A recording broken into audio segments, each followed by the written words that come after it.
یقیناً تمام تعریفیں خداوند لم یزل کی ہیں کہ جو تمام مخلوقات کے رزق کا ضامن ہے اور جو گرفت رکھتا ہے آسمانوں کی بلندیوں سے زمینوں اور سمندروں کی گہرائیوں تلک۔ لاکھوں کروڑوں درود و سلام حضرت محمد مصطفیٰ صلی اللہ علیہ وآلہ وسلم اور ان کی آل پر، ہم پروردگار کی رحمت خاص کے منتظر ہیں۔ ناظرین، حضرت زینب بنت علی سلام اللہ علیہا 5 جمادی الاول سن 5 ہجری بتاریخ 1 اکتوبر 626 عیسوی کو مدینہ رسول میں گھرانہ عصمت و طہارت میں حضرت رسول خدا کی طاہرہ بیٹی حضرت سیدۃ النساء العالمین حضرت فاطمۃ الزہرا سلام اللہ علیہا کی جھولی اقدس میں وارد ہوئی۔ حضرت علی ابن ابی طالب علیہ السلام اور حضرت فاطمۃ الزہرا سلام اللہ علیہا کی بیٹی یعنی حضرت رسول خدا صلی اللہ علیہ وآلہ وسلم کی نواسی تھی۔ ناظرین، آپ واقع کربلا کی سب سے نمایاں خاتون تھیں۔ تاریخی کتابوں میں آپ کے ذکر شدہ القابات کی تعداد 61 ہے۔ ان میں سے کچھ مشہور القابات یہ ہیں: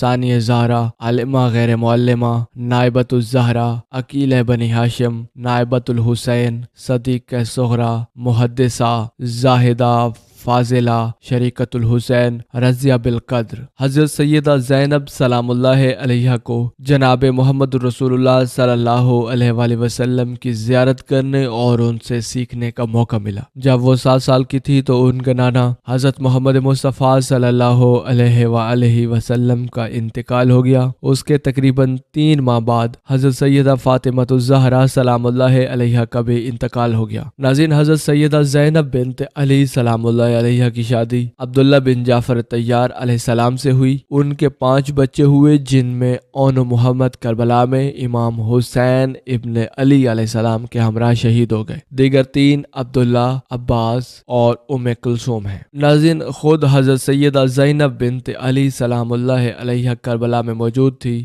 آپ جیسی صابرہ اور دلیر خاتون تاریخ انسانی نے کبھی نہ دیکھی کہ جو حسین و عباس جیسے بھائی، اکبر و قاسم و شہزادہ علی اصغر اور محمد جیسے بیٹے، حضرت حبیب ابن مظاہر جیسے نانا محمد کے صحابی اور بھائی کے اصحاب کو بچشم خود بے دردی سے شہید ہوتے دیکھا، مگر بعد جب دین اسلام کے تحفظ پہ آئی تو آپ انتہا کے صبر اور دلیری سے کمر بستہ ہوئیں اور مقصد حسین کو دربار و بازار شام میں ایسی عظیم فتح دلائی کہ مورخ یہ لکھنے پہ مجبور ہوا کہ آپ محافظہ مقصد کربلا ہیں۔ آپ کو تاریخ نے فاتح کوفہ و شام لکھا۔ دربار یزید میں آپ کے لہجہ مرتضیٰ میں خطبے نے یزید و دربار یزید کو لرزا کے رکھ دیا۔ ناظرین، حضرت سیدہ زینب بنت علی سلام اللہ علیہ کے اس عظیم الشان خطبے کو بیان کرنے سے پہلے مختصراً آپ کی عصمت و طہارت اور آپ کے صبر و شجاعت کی عظیم المرتبت داستان یقیناً آپ کے ایمان کو منور کرے گی۔ ناظرین، جب مدینہ محمد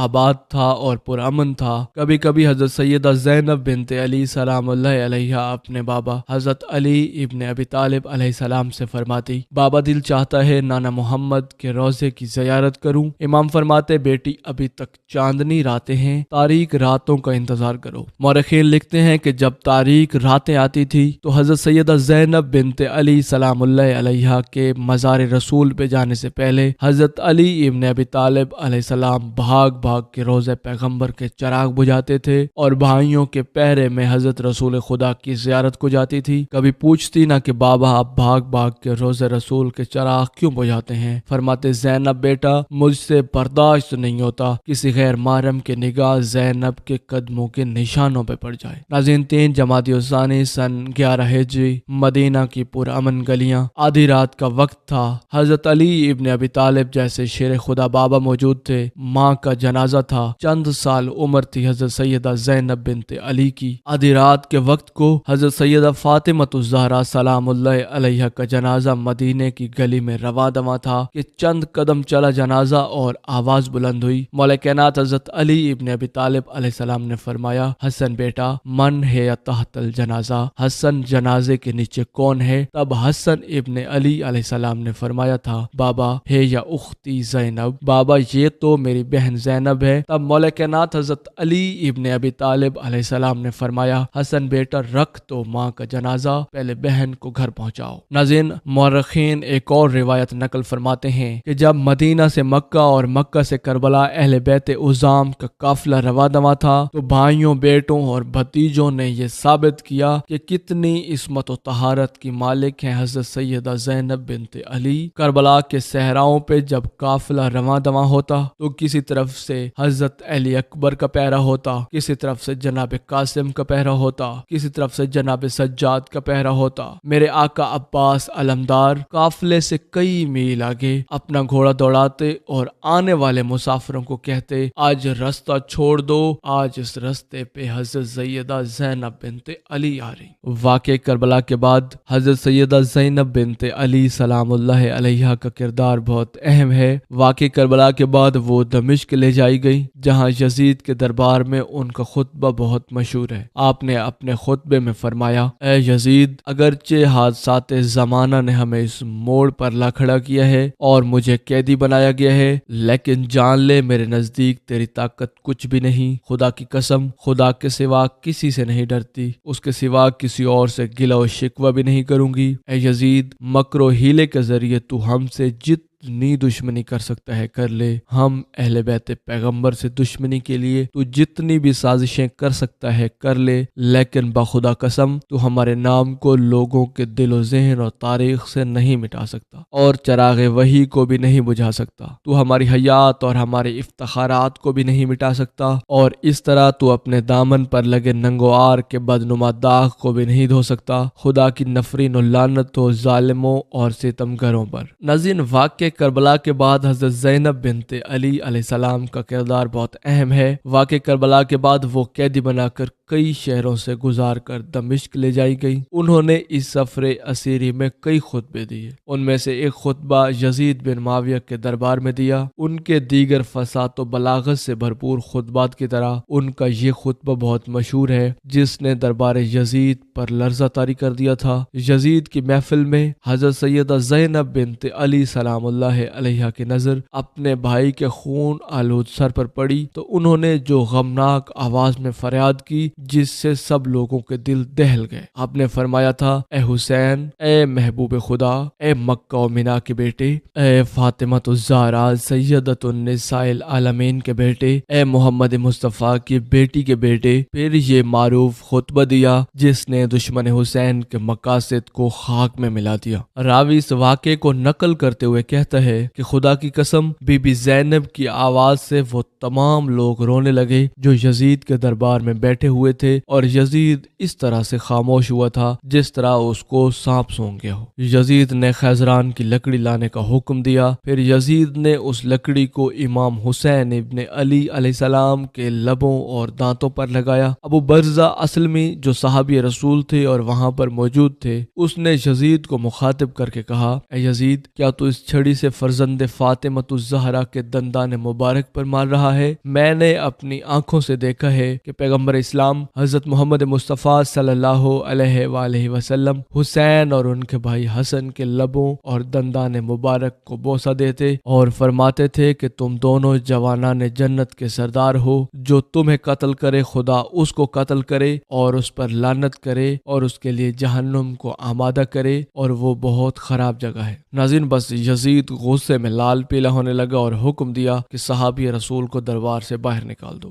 یزید نے جب امام حسین ابن علی علیہ السلام کے دندان مبارک اور مبارک ہونٹوں پر چھڑی پھیر کر بے حرمتی کی اور فخریہ اشعار پڑھے تو حضرت زینب بنت علی سلام اللہ علیہا سے رہا نہ گیا۔ انہوں نے کھڑے ہو کر وسیع خطبہ ارشاد فرمایا، یزید کی تحقیر اور مذمت کی، اہل بیت کی شان بیان کی اور لشکر یزید کے مظالم بیان کیے۔ ناظرین، آپ کو مختصراً خطبہ زینبیہ بیان کریں گے کہ جس نے یزیدیت کی کمر توڑ دی اور مقصد یزید کو خاک میں ملا دیا۔ حضرت زینب بنت علی سلام اللہ علیہا نے خطبہ اللہ کے نام سے شروع کیا۔ سب تعریفیں اس خدا کے لیے ہیں جو کائنات کا پروردگار ہے، اور خدا کی رحمت نازل ہوں پیغمبر اسلام حضرت محمد مصطفیٰ صلی اللہ علیہ وآلہ وسلم پر اور ان کی پاکیزہ فطرت و اہل بیت پر۔ اما بعد، بالآخر ان لوگوں کا انجام برا ہے جنہوں نے اپنے دامن حیات کو برائیوں کی سیاہی سے داغدار کر کے اپنے خدا کی آیات کی تکذیب کی اور آیات پروردگار کا مذاق اڑایا، حق کا انکار کرنے والوں کو مہلت دی۔ آل عمران آیت 178 میں فتح مکہ کی طرف اشارہ ہے کہ حضرت رسول خدا صلی اللہ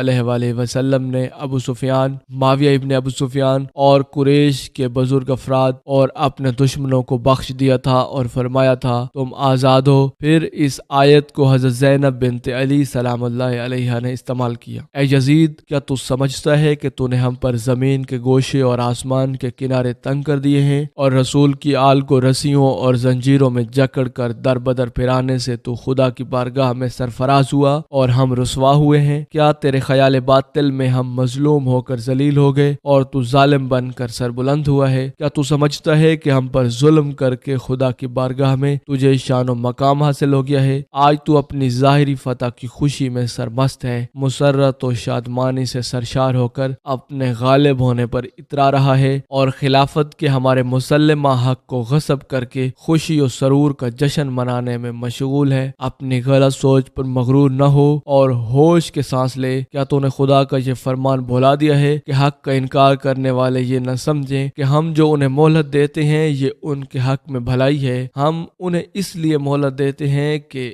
وہ گناہ میں زیادتی کریں اور ان کے لیے خوار کرنے والا عذاب ہے۔ اے طلقہ کے بیٹے، کیا یہ تیرا انصاف ہے کہ تو نے اپنی مستورات اور اپنی لونڈیوں کو چادر اور چار دیواری کا تحفظ فراہم کر کے پردے میں بٹھا رکھا ہے جبکہ رسول زادیوں کو سر برہنہ در بدر پھرا رہا ہے؟ تو نے مخدرات عصمت کی چادریں لوٹ لیں اور ان کی بے حرمتی کا مرتکب ہوا ہے۔ تیرے حکم پر اشکیار نے رسول زادیوں کو بے نقاب کر کے شہر بشہر پھرایا ہے۔ اے یزید، یاد رکھ کہ خدا علیہ رسول کا تجھ سے انتقام لے کر ان مظلوموں کا حق انہیں دلائے گا اور انہیں امن و سکون کی نعمت سے مالا مال کر دے گا۔ خداوند بزرگ برتر کا فرمان ہے، اور جو لوگ اللہ کی راہ میں مارے گئے انہیں مردہ نہ سمجھو بلکہ وہ زندہ ہیں، اپنے رب کے ہاں سے رزق دیے جاتے ہیں۔ افسوس تو اس بات پر ہے کہ شیطان کے ہم نوا اور بدنام لوگوں نے رحمان کے سپاہیوں اور پاک باز لوگوں کو تحت تیغ کر ڈالا ہے اور ابھی تک اس شیطانی ٹولے کے ہاتھوں سے ہمارے پاک خون کے قطرے ٹپک رہے ہیں۔ ان کے ناپاک دہن ہمارا گوشت چبانے میں مصروف ہے اور صحرا کے بھیڑیے ان پاک باز شہیدوں کی مظلوم لاشوں کے ارد گرد گھوم رہے ہیں اور جنگل کے نجس درندے ان پاکیزہ جسموں کی بے حرمتی کر رہے ہیں۔ اے یزید، تو جتنا چاہے مکر و فریب کر لے اور پھر بھرپور کوشش کر کے دیکھ لے،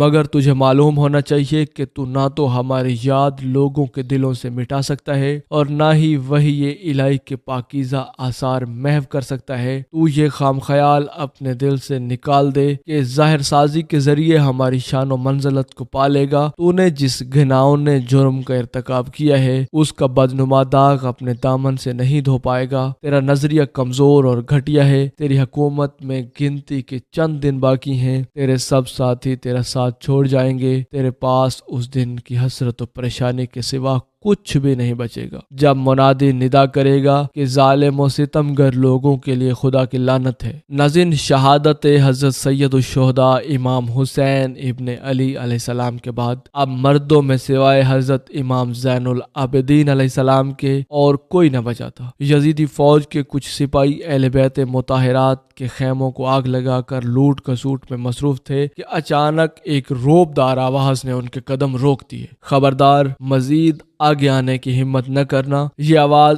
حضور نبی رحمت صلی اللہ علیہ وآلہ وسلم کی نور نظر نواسی حضرت شیر خدا حضرت علی ابن ابی طالب علیہ السلام کی لخت جگر اور خاتون جنت سیدۃ النساء العالمین حضرت فاطمۃ الزہرا سلام اللہ علیہا کی گوشہ جگر صاحبزادی حضرت زینب بنت علی کی تھی۔ میدان کربلا کی اس شیر دل خاتون کو تاریخ زینب کے نام سے جانتی ہے۔ کربلا کے واقعے کو زندہ و جاوید بنانے میں حضرت زینب زینب بنت علی کا کردار انتہائی اہم رہا ہے۔ حضرت زینب بنت علی سلام اللہ علیہ کی بے مثال کردار اور قربانیوں سے تاریخ کربلا روشن نظر آتی ہے۔ کربلا کی اس مثالی خاتون نے یزید کی ظالم حکومت کے مقابلے میں اپنے معصوم بچوں کو بھوک پیاس کی شدت سے بلکتا ہوا دیکھنا گوارا کیا، یہاں تک کہ اپنے بھائی اور شوہر کو بھی راہ خدا میں قربان ہوتے دیکھا، لیکن رسول خدا صلی اللہ علیہ وآلہ وسلم کی دین کی کشتی انسانیت کو ڈوبنے نہیں دیا۔ حضرت سیدہ زینب علی و فاطمہ علیہ السلام کی بیٹی ہونے کے ساتھ ساتھ صحابیہ رسول بھی تھی اور آپ سے بہت ساری احادیث نقل کی گئی ہیں۔ آپ نہایت نیک صفت اور فراخ دل اور متقی خاتون تھیں۔ آپ نے شب بیداری اور نماز عاشورہ کی راتوں کو بھی ترک نہ کیا تھا۔ روایات ہیں کہ جب 10 محرم الحرام سن 61 ہجری کو اپنا کنبہ ذبح کرانے کے بعد آپ اسیر ہو کے کوفہ و شام کی مسافرہ ہوئیں تو مشکلات کے المناک طوفانوں میں بھی آپ نے کبھی نماز شب قضا نہ کی۔ امام حسین ابن علی علیہ السلام کی وصیت بھی روایت ہوتی ہے کہ زینب بہن مجھے نماز شب میں نہ بھولانا۔ ناظرین، امام حسین ابن علی علیہ السلام جب مدینہ سے کوفہ کے لیے روانہ ہوئے تو اپنی بہن زینب بنت علی اور ان کے 2 صاحبزادے حضرت اون و محمد کو بھی قافلے میں شامل کر لیا تھا۔ حضرت زینب بنت علی سلام اللہ علیہ مدینہ سے کربلا کے صحرا تک قدم بقدم اپنے بھائی حسین کے ساتھ رہی۔ میدان کربلا میں ایک ایک کر کے بی بی زینب سلام اللہ علیہ کے تمام بھائی اور بھتیجے شہید ہوتے رہے۔ مکہ و کربلا، کوفہ و شام کے پرفتن راستوں کی تھکی ہوئی اور بھائیوں بیٹوں کی موت کی اجڑی حضرت زینب بنت علی کا انتقال 15 رجب المرجب سن 62 ہجری بتاریخ 29 مارچ 682 عیسوی کو دمشق موجودہ شام میں ہوا۔ آپ کا مزار اقدس آج بھی وہیں پر موجود ہے۔ ناظرین، یکم ذوالحج سن 2 ہجری کو مولا کائنات حضرت علی ابن ابی طالب علیہ السلام کا عقد صدیقہ طاہرہ دختر رسول حضرت فاطمہ الزہرا سلام اللہ علیہا سے ہوا اور اس کے تقریباً 9.5 ماہ بعد 15 رمضان المبارک سن 3 ہجری کو امامت و ولایت کے دوسرے موتی حضرت امام حسن مجتبی علیہ السلام کی ولادت بسعادت ہوئی، جس کے بارے میں جناب ام الفضل نے یہ خواب دیکھا تھا کہ رسول اکرم صلی اللہ علیہ وآلہ وسلم کے جسم اقدس کا ایک ٹکڑا میری گود میں آ گیا ہے، اور وہ سخت پریشانی میں تھیں کہ حضور نبی رحمت صلی اللہ علیہ وآلہ وسلم نے اس خواب کی یہ تعبیر بتائی کہ ان قریب میری بیٹی فاطمہ کے یہاں فرزند پیدا ہونے والا ہے اور اس کی تربیت کا شرف تمہیں حاصل ہوگا۔ ولادت کے موقع پر نام رکھنے کی رسم میں نہ حضرت علی ابن ابی طالب علیہ السلام نے سبقت کی اور نہ حضرت زہرا سلام اللہ علیہا نے۔ خود رسول اکرم صلی اللہ علیہ وآلہ وسلم نے بھی وحی الہی کا انتظار کیا اور جبرائیل امین یہ پیغام لے کر آئے کہ علی بمنزل ہارون ہے تو ان کے فرزند کا نام ہارون کے فرزند کے نام پر شبر رکھ دو، یا عربی زبان کے اعتبار سے حسن، اور اس طرح حضرت زہرا سلام اللہ علیہا کے اس پہلے فرزند کا نام حسن طے ہو گیا اور یہ نام خزانہ قدرت سے عطا کیا گیا تھا۔ اس سے پہلے یہ نام کسی کا نہ تھا۔ آپ کے القابات میں ذکی، طیب، سبط رسول اور نفس رسول اور سید مشہور ترین القابات ہیں۔ آپ کی کنیت ابو محمد، جس کا تذکرہ مسلسل روایات اور زیارات میں وارد ہوا ہے۔ ولادت کے بعد پہلی غذا رسول اکرم صلی اللہ علیہ وآلہ وسلم کی زبان مبارک سے حاصل کی، جو ظاہری اعتبار سے اثر رسالت کے منتقل کرنے کا ایک ذریعہ تھی۔ عقیقہ کی رسم خود حضرت مرسل صلی اللہ علیہ وآلہ وسلم نے ادا کی اور اس مبارک رسم یا سنت رسول کا آغاز ہو گیا۔ حضرت امام حسن مجتبی علیہ السلام کی ولادت کا زمانہ وہ تھا جب مسلمان جنگ احد کی تیاریوں میں مصروف تھے، اور اس طرح آپ نے عام بچوں کے اعتبار سے لاشعوری دور میں اور امامت کے اعتبار سے مکمل طور پر شعوری اعتبار سے سب سے پہلے اصحاب باوفا کی بے وفائی کا سامنا کیا۔ جہاں حضور نبی رحمت صلی اللہ علیہ وآلہ وسلم میدان میں تنہا کھڑے تھے اور مال غنیمت کے لالچیوں نے انہیں فوج دشمن کے حوالے کر کے اپنی جان بچا لی تھی اور انہیں متعدد زخموں کی اذیت بھی برداشت کرنا پڑی تھی، اور پھر یہی نقش اول آپ کی زندگانی کا نقش آخر بھی بن گیا۔ سن 9 ہجری میں اسلام کے صداقت کے مارکے میں پہلے پہل حضرت امام حسن ابن علی علیہ السلام نے براہ راست شرکت کی اور سب سے آگے رہے۔ یہ مارکہ اسلام اور عیسائیت کے درمیان تھا، جسے مباہلہ کے نام سے یاد کیا جاتا ہے، اور اس سے متعلق آیت مباہلہ بھی قرآن مجید فرقان حمید میں موجود ہے۔ امام حسن حسن ابن علی علیہ السلام کم سنی کی بنا پر رسول رحمت صلی اللہ علیہ وآلہ وسلم کی انگلی پکڑ کر چل رہے تھے، یا حضور نبی رحمت صلی اللہ علیہ وآلہ وسلم یہ سمجھا رہے تھے کہ آج میں اسے سہارا دے رہا ہوں، کل یہ میرے دین اسلام کو سہارا دے گا۔ ناظرین، 28 صفر سن 11 ہجری کو حضور نبی رحمت صلی اللہ علیہ وآلہ وسلم نے انتقال فرمایا اور امام حسن مجتبی علیہ السلام اپنی زندگی کے پہلے عظیم حادثے سے دوچار ہوئے۔ اسی سال میں رسول رحمت صلی اللہ علیہ وآلہ وسلم کے انتقال کے 75 یا 95 دن کے بعد مادر گرامی کی شہادت کا المیہ برداشت کیا۔ اسی 7 سال کے وقفے میں امام حسن ابن علی علیہ السلام کے مختلف کارنامے دیکھنے میں آئے اور ان کے مختلف فضائل و کمالات کا اظہار ہوتا رہا۔ آپ رسول اکرم صلی اللہ علیہ وآلہ وسلم کے موقف کی ترجمانی اپنی مادر گرامی حضرت سیدہ فاطمہ الزہرا سلام اللہ علیہا سے کیا کرتے تھے، اور ایک دن حضرت علی ابن ابی طالب علیہ السلام بھی پس پردہ اس ترجمانی کے سننے میں شریک ہوئے تو امام حسن ابن علی علیہ السلام کے بیان میں فرق آ گیا اور عرض کرنے لگے کہ اے مادر گرامی، آج زبان میں وہ روانی نہیں جو پہلے تھی، ایسے لگتا ہے کہ کوئی سردار مجھے دیکھ رہا ہے۔ رسول اکرم صلی اللہ علیہ وآلہ وسلم کے سامنے صدقے کے خرمے رکھے تھے۔ امام حسن کی نظر پڑ گئی تو حضور نبی رحمت صلی اللہ علیہ وآلہ وسلم نے فرمایا، اے بیٹے، کیا تمہیں معلوم نہیں کہ صدقہ ہم اہل بیت پر حرام ہے؟ جس سے علامہ حجر اسقلانی نے استنباط کیا ہے کہ امام حسن ابن علی علیہ السلام آغوش مادر سے لوح محفوظ کا مطالعہ کیا کرتے تھے۔ روایات کے مطابق امام حسن ابن علی علیہ السلام ایک بار حالت سجدہ میں پشت رسول پہ آ گئے تھے تو آپ نے سجدے کو طول دے دیا اور امام حسن ابن علی علیہ السلام کو پشت سے اتارنا گوارا نہ کیا۔ روایات کے مطابق ایک بار امام حسن ابن علی علیہ السلام مسجد میں آ کر گر پڑے تو حضور نبی رحمت صلی اللہ علیہ وآلہ وسلم نے خطبہ قطع کر کے ممبر سے اتر کر آپ کو اٹھا لیا اور فرمایا، یہ میرا فرزند سید ہے۔ آپ جس طرح میدان مباہلہ میں سب سے آگے تھے، اسی طرح کسائے یمانی کے نیچے جمع ہونے والے افراد میں بھی آپ سب سے آگے تھے۔ اسد الغابہ کی روایت کے مطابق آپ ایک بار رسول اکرم صلی اللہ علیہ وآلہ وسلم کے کاندھے پر سوار تھے کہ کسی صحابی نے مبارکباد دی کہ کیا سواری ہے۔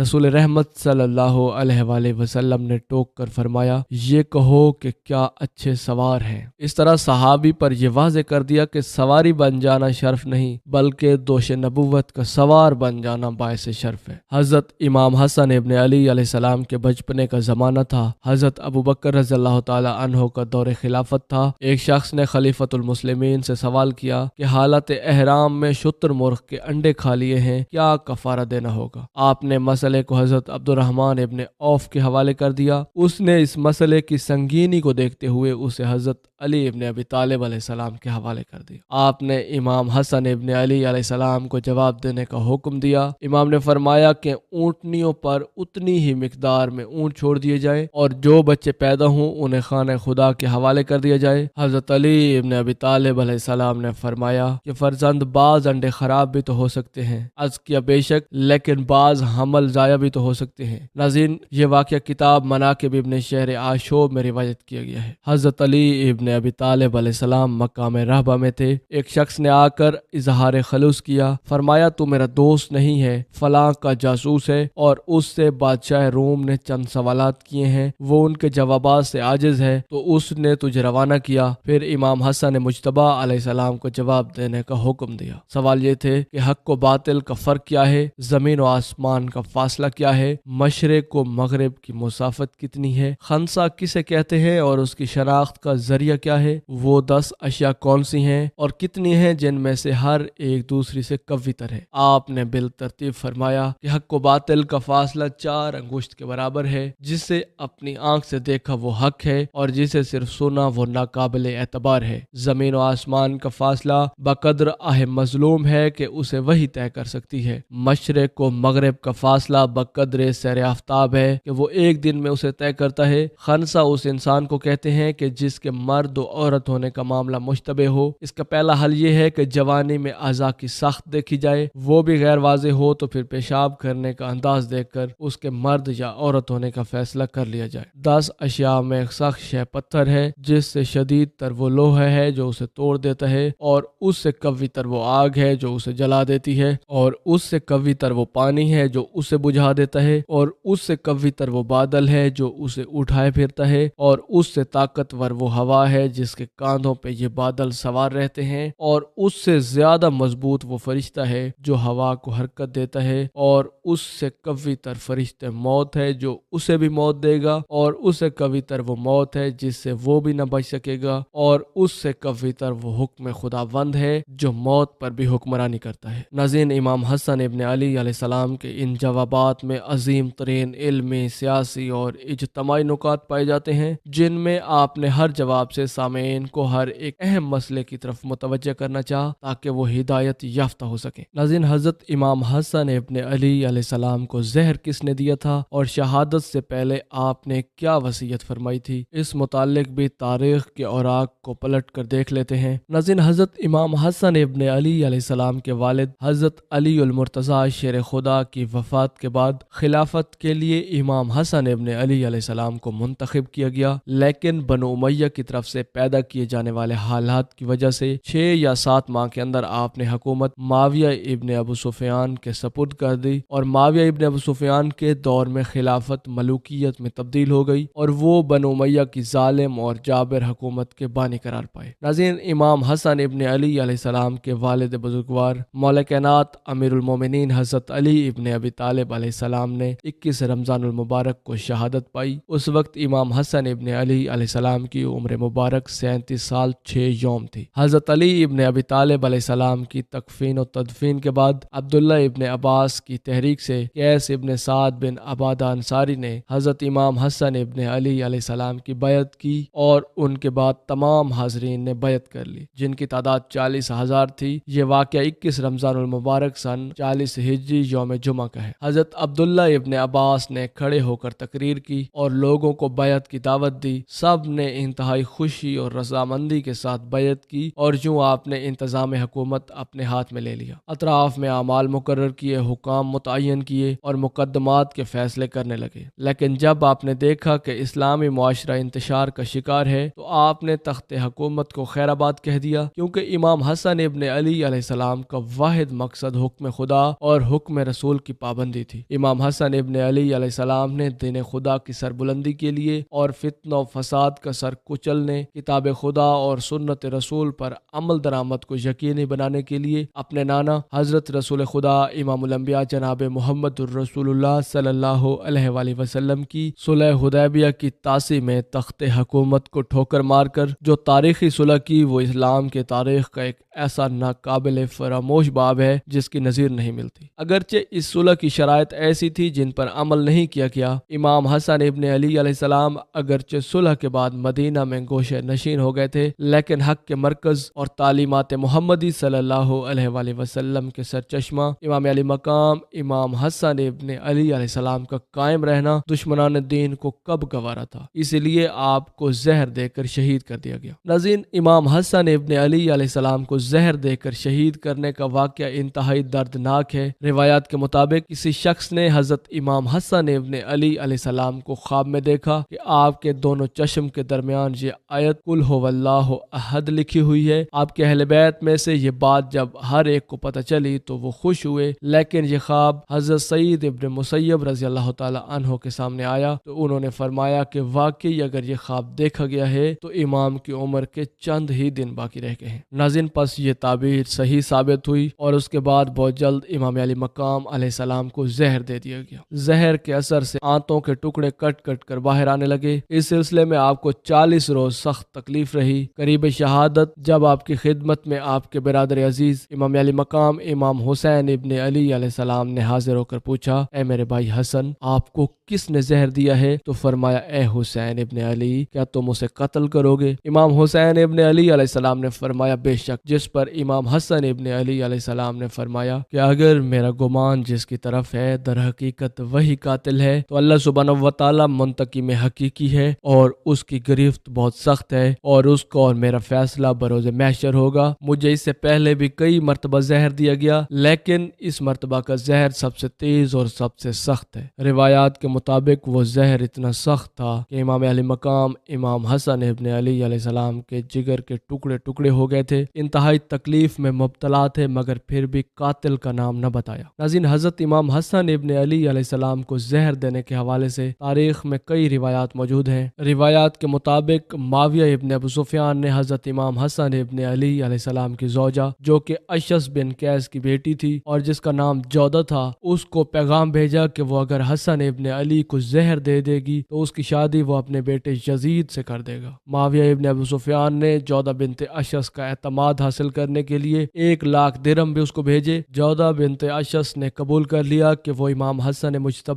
علیہ السلام کو زہر دے کر شہید کر دے گی، اگرچہ معاویہ ابن ابو سفیان نے اس کی شادی یزید سے نہیں کی۔ ناظرین، کچھ روایات جو اہل سنت اور اہل تشیع کی اکثر کتابوں میں سند کے ساتھ موجود ہے کہ شام میں جب معاویہ ابن ابو سفیان کو حضرت حسن ابن علی علیہ السلام کی شہادت کی خبر ملی تو ان کے دربار میں ایک شخص نے حضرت حسن ابن علی علیہ السلام کی شہادت پر انا للہ و انا الیہ راجعون پڑھا تو معاویہ ابن ابو سفیان نے کہا کہ حضرت حسن ابن علی علیہ السلام کی شہادت کوئی غم کی خبر نہیں، اس لیے انہوں نے اس شخص کو انا للہ و انا الیہ راجعون پڑھنے سے منع کیا۔ مگر ادھر امام حسن ابن علی علیہ السلام کی کرامت اور منزلت کیسی بلند و بالا کہ سخت تکلیف میں مبتلا ہے، جگر کٹ کٹ کر گر رہا ہے، نزاع کی حالت میں ہے، مگر انصاف کا بادشاہ اس وقت بھی اپنی عدالت و انصاف کا نہ مٹنے والا نقش صفحہ تاریخ پر ثبت کر رہا ہے۔ اس وقت آپ کی عمر تقریباً 45 سال 6 ماہ چند روز تھی۔ آپ نے 5 ربیع الاول سن 49 ہجری کو اس دنیا فانی سے رخصت فرمائی اور شہادت کے مرتبے پر فائز ہوئے۔ انا للہ و انا الیہ راجعون۔ ناظرین، وفات کے قریب امام حسین ابن علی علیہ السلام نے دیکھا کہ ان کے بھائی امام حسن ابن علی علیہ السلام کو گھبراہٹ اور بے قراری ہے تو ان کا دل بہلانے کے لیے فرمایا، میرے بھائی بے قرار کیوں؟ عنقریب آپ حضور نبی رحمت صلی اللہ علیہ وآلہ وسلم کی خدمت میں باریابی حاصل کریں گے اور حضرت علی المرتضیٰ اور حضرت سیدہ فاطمہ الزہرا سیدۃ النساء العالمین اور قاسم اور حمزہ اور جعفر سے ملاقات ہوگی۔ حضرت امام حسن ابن علی علیہ السلام نے فرمایا کہ میرے بھائی، میں کچھ ایسے مراحل دیکھ رہا ہوں جو میں نے پہلے کبھی نہیں دیکھے، اور اس کے ساتھ ہی امام حسین ابن علی علیہ السلام کے ساتھ پیش آنے والے واقعات اور کوفیوں کی بدسلوکی اور اظہار ثانی کا بھی ذکر کیا۔ اس ارشاد مبارک سے معلوم ہوتا ہے کہ اس وقت آپ کی نظر کے سامنے کربلا کا ہولناک منظر تھا اور امام حسین ابن علی علیہ السلام کی تنہائی کا نقشہ بھی تھا اور کوفیوں کے مظالم کی تصویریں آپ کو غمگین کر رہی تھی۔ اس کے ساتھ آپ نے یہ بھی فرمایا کہ مجھے روضہ رسول میں دفن کیا جائے، لیکن انہیں گمان تھا کہ یہ قوم انہیں روضہ رسول میں دفن نہ ہونے دے گی، کیونکہ ظاہر ہے کہ بنو امیہ تو کبھی یہ نہ چاہتی۔ امام حسن ابن علی علیہ السلام نے فرمایا، اگر بنو امیہ نے ایسا کیا اور تکرار کیا تو اے حسین ابن علی، آپ کو میری یہ وصیت ہے کہ اب تلوار نہ اٹھانا اور امن کا راستہ اختیار کرنا اور عزت اور کرامت کے ساتھ ان کی بات کو منظور کر لینا۔ ناظرین، پھر اسی طرح ہوا کہ مروان بن حکم کے حکم پر حضرت امام حسن ابن علی علیہ السلام کے جنازے پر تیر برسائے گئے تاکہ ان کو روضہ رسول کے اندر دفن نہ ہونے دیا جائے۔ نوبت یہاں تک پہنچ گئی کہ امام حسین ابن علی علیہ السلام نے بھی جلال میں آ کر تلوار اٹھائی۔ حضرت ابو ہریرہ رضی اللہ تعالی عنہما نے انہیں بھائی کی وصیت یاد کروائی اور یہ فرزند رسول جگر گوشے بطول حضرت امام حسن ابن علی علیہ السلام اپنی والدہ محترمہ خاتون جنت سیدہ طیبہ طاہرہ سیدۃ النساء العالمین حضرت سیدہ فاطمہ الزہرا سلام اللہ علیہا کے پہلو میں جنت البقیع میں دفن کیے گئے۔ ناظرین، مورخین نے زہر خورانی کی نسبت جودہ بنت اشعث ابن قیس کی طرف کی اور اس کو امام حسن ابن علی علیہ السلام کی زوجہ بتایا۔ اللہ رب العزت کی حضور دعا ہے کہ اللہ رب العزت ہمیں اہل بیت اطہار کے ساتھ سچی محبت نصیب فرمائے۔ اسی امید کے ساتھ اجازت دیجیے کہ آپ کو ہماری ویڈیو پسند آئی ہوگی۔ ملتے ہیں بہت جلد ایک نئی دلچسپ اور علم سے بھرپور ویڈیو میں، تب تک کے لیے اللہ نگہبان۔